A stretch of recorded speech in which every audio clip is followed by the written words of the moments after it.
মাননীয় মুখ্যমন্ত্রী মমতা বন্দ্যোপাধ্যায়ের অনুপ্রেরণায় বাংলার মহিলাদের আত্মনির্ভরতার লক্ষ্যে স্বনির্ভর গোষ্ঠীর মাধ্যমে তাদের দ্বারা উৎপাদিত পণ্যের প্রদর্শন তথা বিক্রির উদ্দেশ্যে আয়োজিত হয়েছে সবলা মেলা 2024-25 এবং যা শুরু হয়েছিল গত 8ই জানুয়ারি 2025 থেকে এবং আজ 14ই জানুয়ারি, আজ সবলা মেলার শেষ দিন। এই শেষ দিনে আমরা শুনতে চলেছি সুন্দর সুন্দর কবিতা আবৃত্তি, সুন্দর সুন্দর সঙ্গীত এবং দেখতে চলেছি সুন্দর সুন্দর নৃত্য। তাই কবির ভাষায় সবলাদের জন্য দু একটি লাইন।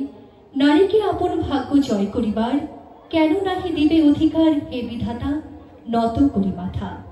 পথপ্রান্তে কেন রব জাগি, ক্লান্ত ধৈর্য প্রত্যাশার পূরণে লাগি। দৈবা কতদিনে শুধু শূন্যে চেয়ে রব, কেন নিজে নাহি লব চীনের সার্থকের পথ। আজ মাননীয় মুখ্যমন্ত্রী মমতা ব্যানার্জির অনুপ্রেরণায় আজ আমাদের দক্ষিণ দিনাজপুরের সবলারা, দক্ষিণ দিনাজপুরের নারীরা আজ সার্থকের পথ বেছে নিয়েছে। আমরা দেখতে পাচ্ছি সবলা মেলার প্রত্যেকটি স্টলে নারীদের দ্বারা আয়োজিত হয়েছে। প্রত্যেকটি স্টল আপনারা সেখানে ঘুরে ঘুরে দেখবেন, আপনাদের পছন্দ মতো জিনিস আপনারা ক্রয় করতে পারেন, আপনারা থাকবেন তাদের সাথে, তাদের পাশে। প্রত্যেকটি দিন সুন্দরভাবে সান্ধ্যকালীন অনুষ্ঠানের আয়োজন করা হয়েছে এবং আজও সেরকম সুন্দর সান্ধ্যকালীন অনুষ্ঠানের আয়োজন করতে পেরে আমরা অত্যন্ত ধন্য, অত্যন্ত আপ্লুত।